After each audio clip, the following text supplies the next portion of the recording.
Enfants de la lumière, bonjour. Chers frères et sœurs en Christ, recevez les salutations de la direction du centre de mission ainsi que de toute la communauté du Christ de Polynésie. Dans notre programme de ce jour, nous vous proposons 2 explorations des Écritures qui seront suivies par le message central offert par notre frère Charles Bellé. À tous, nous vous souhaitons de passer un agréable moment en notre compagnie. Bonne émission en Christ à tous.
Aujourd'hui, on va se parler cœur à cœur.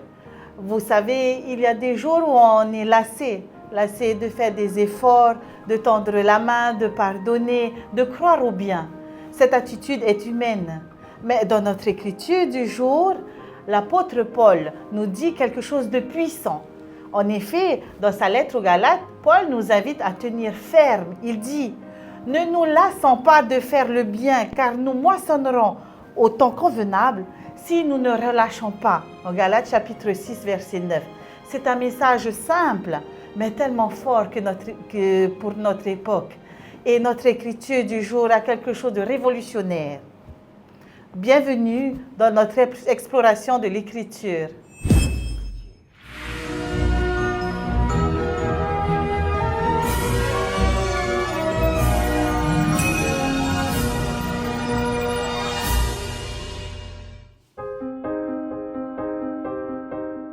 Bonjour à tous.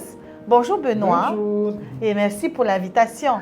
C'est un plaisir de te recevoir, Maximilienne. Et surtout, ça nous permet d'envoyer et de saluer les Iliens, nos archipels, les îles du Vent, les îles sous le vent, les Tuamotu, les Marquises, les îles de la Société et les Australes. Merci à tous pour votre soutien et votre fidélité. Alors Benoît, aujourd'hui, nous explorons la lettre de Paul qu'il adresse aux Galates. Galates chapitre 5. Peux-tu nous rappeler le contexte biblique dans lequel nous sommes plongés? Tout à fait. Alors, Paul écrit à une église qui était secouée. Les Galates sont perdus entre l'ancienne loi et les traditions religieuses, ainsi que la liberté en Christ. Il y a de la confusion, de la compétition et de l'orgueil spirituel. Certains veulent prouver qu'ils sont plus saints que les autres ou imposer des règles lourdes. Et donc, à travers cette lettre, Paul va en quelque sorte remettre les choses à leur place. Tout à fait. Et il dit, portez les fardeaux les uns des autres. Ne vous croyez pas meilleurs que les autres. Chacun doit semer avec sincérité et amour, et surtout que toutes ces tensions qui mettent à mal et qui fatiguent le côté spirituel des chrétiens, Paul va ajouter, ne nous lassons pas de faire le bien. Oh, d'accord. Ici, Paul ne nous parle pas d'un bien superficiel, mais plutôt d'un bien concret et palpable. Pourquoi? Tout simplement parce qu'il ne faut pas oublier que cette communauté chrétienne de Galates était toute jeune. Donc, certains voulaient tirer quelque part leur épingle du jeu. Tu sais, Maximilien, comme on dit, la nature humaine dans toute... sa splendeur? Non, pas du tout, mais dans toute sa perplexité. Oh, bien trouvé. Alors, tu vois, à travers ces doutes et ces questionnements, sa complexité et son égocentrisme, Paul leur dit, arrêtez vos bêtises, arrêtez vos chamailleries qui vous poussent vers le mal. Optez plutôt pour faire le bien. Un bien qui est palpable, un bien qui est enraciné dans l'esprit. Et ce bien vient tout simplement du Christ, de l'amour vrai, du don de soi. Paul parle de la patience, de la douceur, la fidélité, la bonté. Tout à fait. Les fruits de l'espoir. Exactement. Tous ces fruits sont tout simplement l'expression de l'amour de Dieu. Si nous faisons le parallèle avec nous aujourd'hui, soyons sincères un peu, on peut encore se lasser. Peux-tu nous citer quelques exemples? Oui, bien sûr. Et c'est carrément facile. Par exemple, on peut être fou de prier quand on ne voit pas de changement. On peut se lasser de servir les autres quand on est mal compris. On peut être fou de faire le bien dans un monde qui, justement, met en avant l'égoïsme, la critique facile, la rapidité et surtout l'individualisme. C'est vrai. Et ça existe et encore aujourd'hui, c'est une dure réalité. On n'a pas idée que ces points amènent à détériorer ce à quoi nous sommes appelés. Le laisser-aller peut mettre à mal la mission du Christ. Exactement, et c'est tout à fait vrai. C'est pourquoi que j'aime cette écriture. Vous savez, Paul nous rappelle une chose importante. Ce que tu sèmes, tu le récolteras. Ça, c'est sûr. Donc, si tu sèmes la paix, tu moissonneras la paix. Si tu sèmes l'amour, tu verras la vie germer autour de toi. Même si ce n'est pas immédiat, même si tu ne vois pas encore les fruits, les effets. Mais par contre, il faut que tu saches, Maximilien, on ne récolte pas les fruits mûrs avec des racines pourries. Si la mission part de travers, tu sais, le résultat suivra le même chemin. Aïe, c'est Dieu, mais tellement juste. Voici un verset biblique qui va venir appuyer ce que j'étais en train de vous expliquer. Nous allons directement dans Luc au chapitre 14, versets 28 à 30. Maximilien, tu veux bien lire le passage, s'il te plaît? Oui. Car lequel de vous, s'il veut bâtir une tour, ne s'assit d'abord pour calculer la dépense et voir s'il a de quoi la terminer? de peur qu'après avoir posé les fondations, il ne puisse l'achever et que tous ceux qui le verront ne se mettent à se moquer de lui en disant « Cet homme a commencé à bâtir et il n'a pas pu achever. » Ce verset nous explique et nous rappelle l'importance de se préparer et de préparer sérieusement une mission pour qu'elle puisse aller jusqu'au bout. Alors aujourd'hui, et surtout après l'épisode du Covid, il y a un grand besoin d'hommes et de femmes qui tiennent bon dans la mission. Le monde traverse des crises, comme les guerres, le Covid. Toutes ces crises vont redistribuer les cartes de la vie et impacter sur chaque domaine.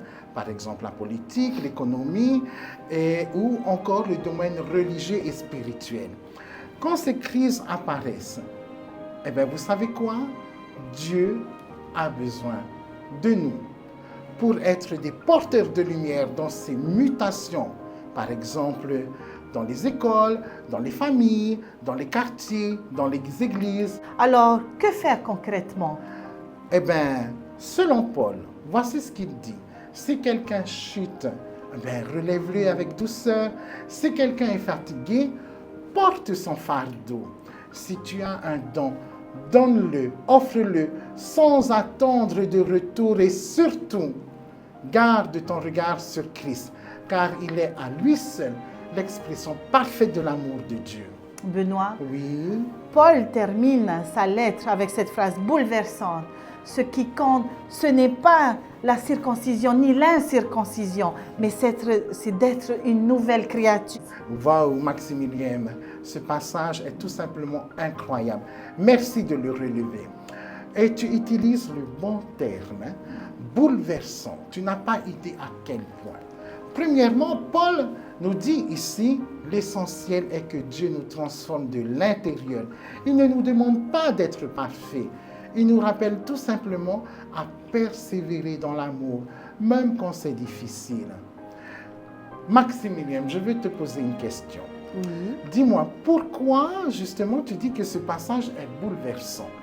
En effet, au verset 6, Paul écrit « En effet, en Jésus-Christ, ce qui a de l'importance, ce n'est ni la circoncision, ni l'incirconcision, mais seulement la foi qui agit à travers l'amour. » Exactement. Et ce passage, on le retrouve dans Galates au chapitre 5, verset 6. Tu vois, Maximilien, ce passage, moi je les appelle des bombes spirituelles. Ah bon? J'ai hâte d'entendre ton explication. Alors, aujourd'hui, on ne se rend pas compte de l'impact que ça doit être, parce que c'est entré dans notre éducation spirituelle. Mais si on replace cette écriture à cette époque-là, eh bien, les propos de Paul, à cette époque, a agi comme une bombe. Tout simplement parce que Paul va ouvrir une voie révolutionnaire. Il affirme que l'amour vécu dans la liberté de l'esprit dépasse la loi mosaïque. Il invite les croyants à une relation vivante avec Dieu, fondée sur la foi de l'amour, non plus sur les rites et les prescriptions de la loi. Il redonne aux croyants la dignité d'un être libre, capable de choisir l'amour plutôt que de se soumettre à des règles pour se justifier. Wow, c'était une sacrée controverse à l'époque de Paul. Tout à fait, Maximilien. Il y a ici une sorte de remise en cause de la circoncision. Et surtout qu'ici, c'était symbole de l'alliance avec le Père de toutes les nations, Abraham. Oui, Paul remet en question un marqueur central de l'identité juive depuis Abraham. Wow, dire que la circoncision ne sert plus à rien, c'est bouleverser l'identité religieuse et culturelle d'un peuple. Oh là là, ça a dû chauffer à l'époque. Et je suis certaine que ça a créé un sacré conflit avec les Juifs. Eh oui, tu n'as pas idée. Certains chrétiens d'origine juive affirmaient que les païens devaient suivre la loi de Moïse pour être sauvés. Mais tu sais, Maximilien, Paul, lui, s'y était opposé vraiment avec puissance. Pourquoi? Tout simplement pour lui, la foi suffit. La loi n'est plus obligatoire. Mais cette liberté a dû être perçue comme anarchique. Exactement, et c'est le thème exact, anarchique.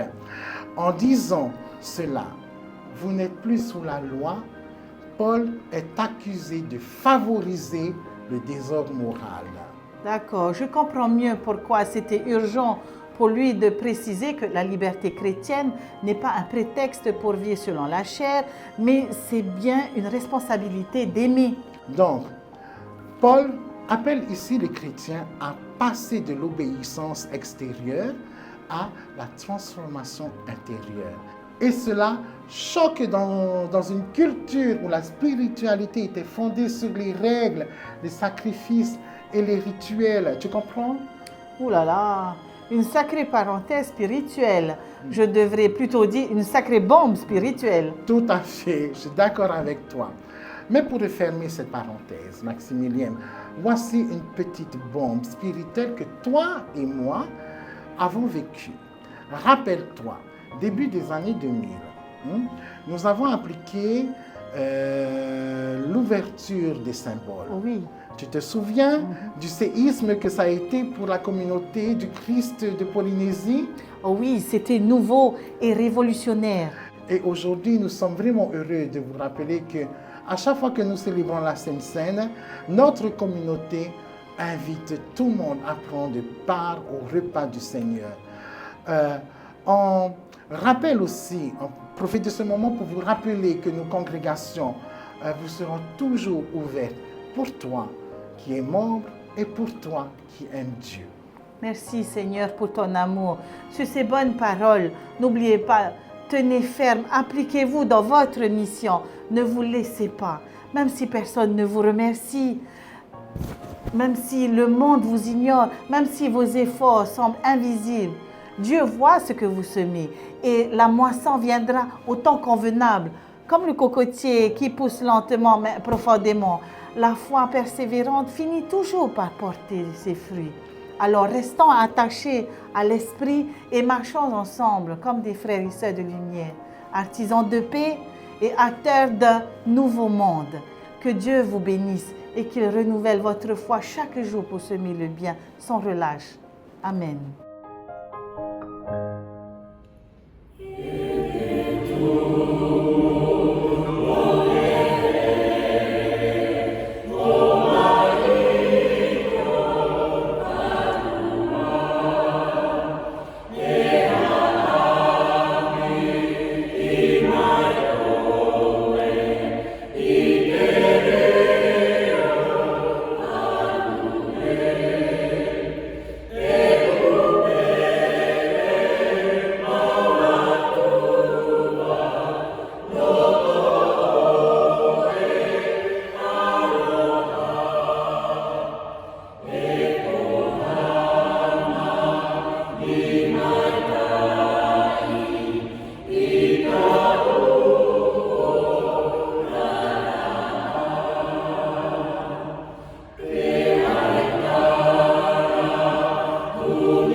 Enfants bien-aimés de Dieu, bonjour.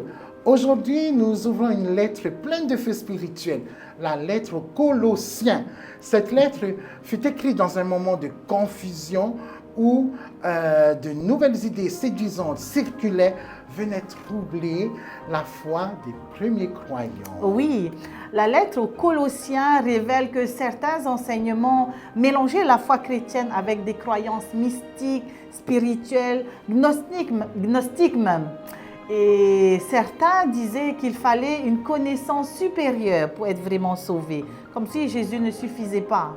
Et oui, et face à cela, l'auteur écrit cette lettre pour ramener l'Église à la vraie sagesse, celle qui vient de Dieu.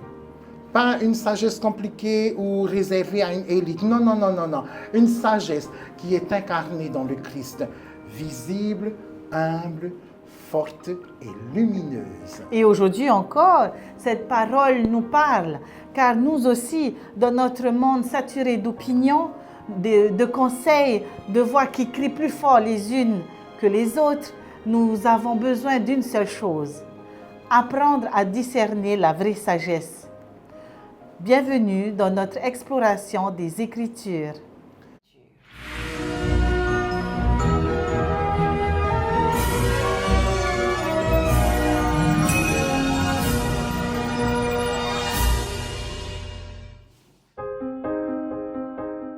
Allez-y, dans notre voyage, nous allons aborder différents points pour bien comprendre notre texte.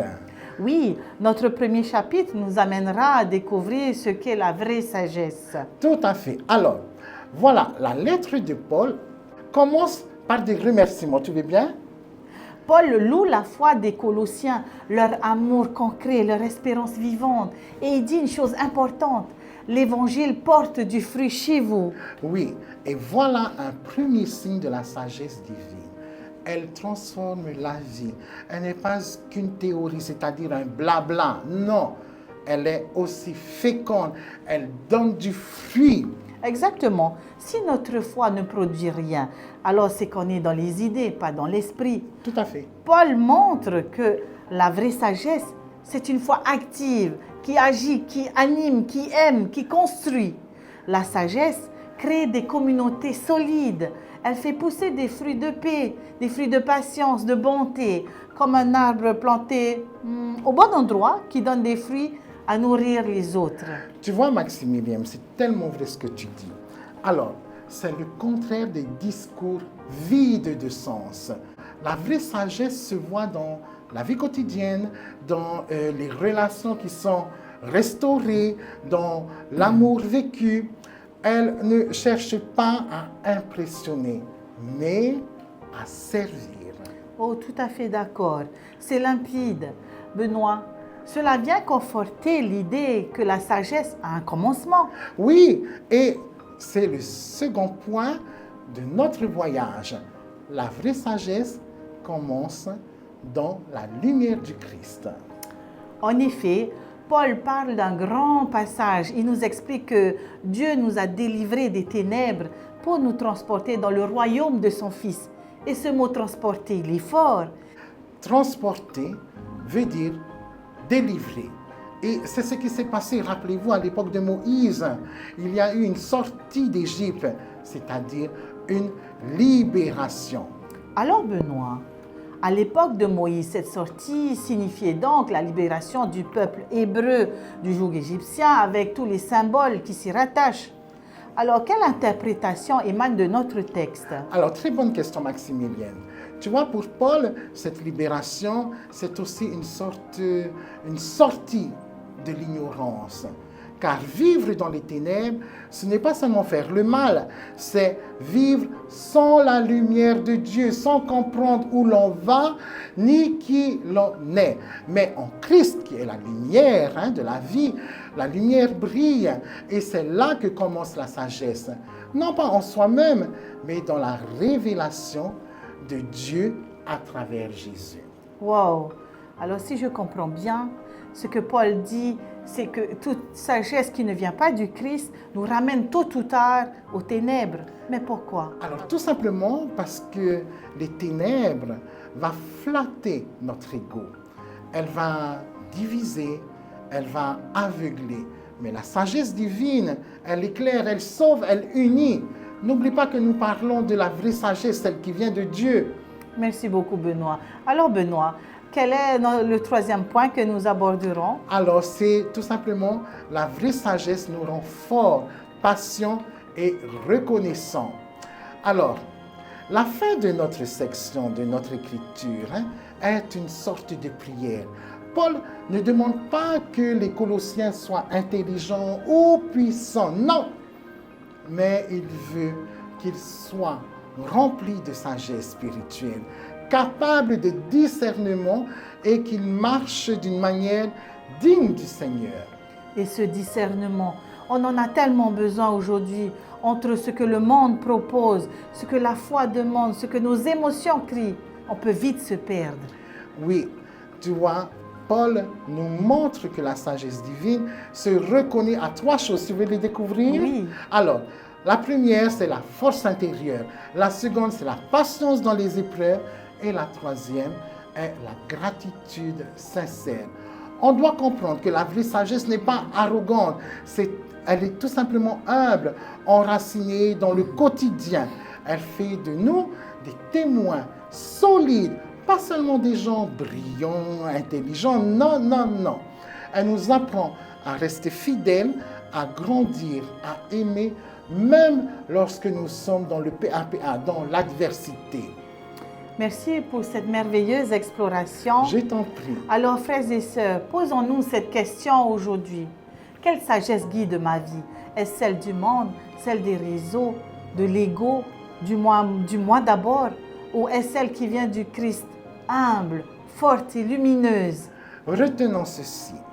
La sagesse de Dieu est un don, mais n'oubliez pas, elle se cultive.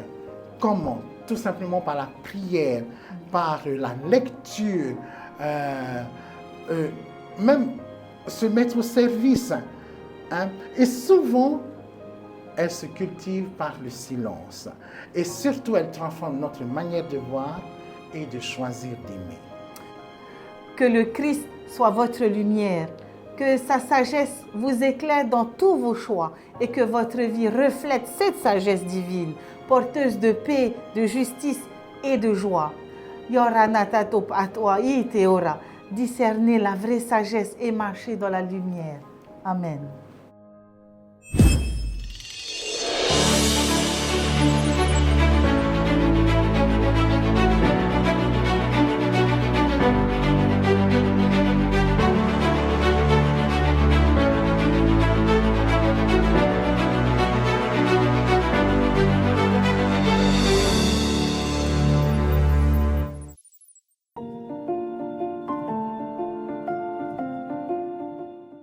Pour notre message du jour, nous accueillons notre frère Charles Bellé.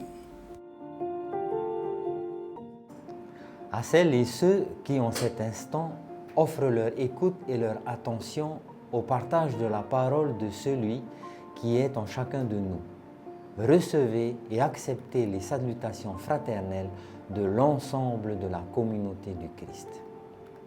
C'est avec un sentiment de joie sincère que votre serviteur vous remercie humblement au nom du peuple prophétique de votre présence et de votre foi pour ce moment de communion évangélique.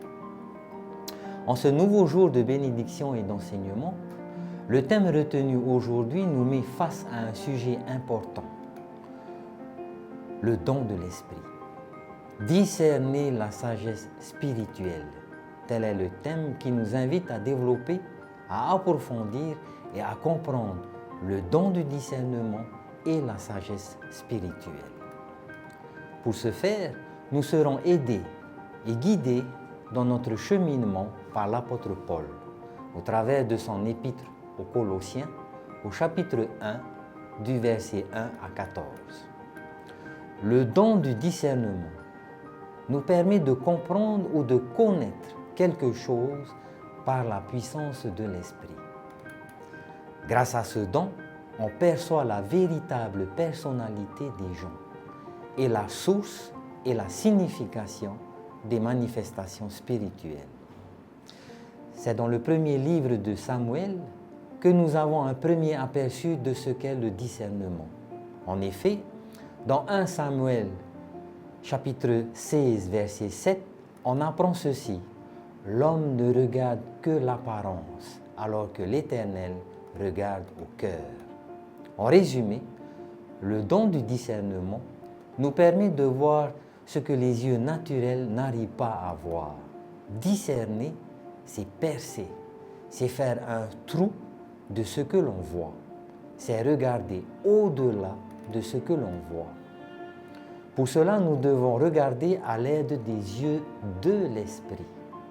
Je tiens à rappeler aux membres de la communauté du Christ que le prophète de l'Église, Steve Vesey, a offert au peuple prophétique de l'Église le moyen d'accéder au discernement au travers de l'animation des 6 lentilles, qui sont les Écritures saintes, les expériences collectives et personnelles, la tradition, la raison et la connaissance, la révélation continue et le consentement commun.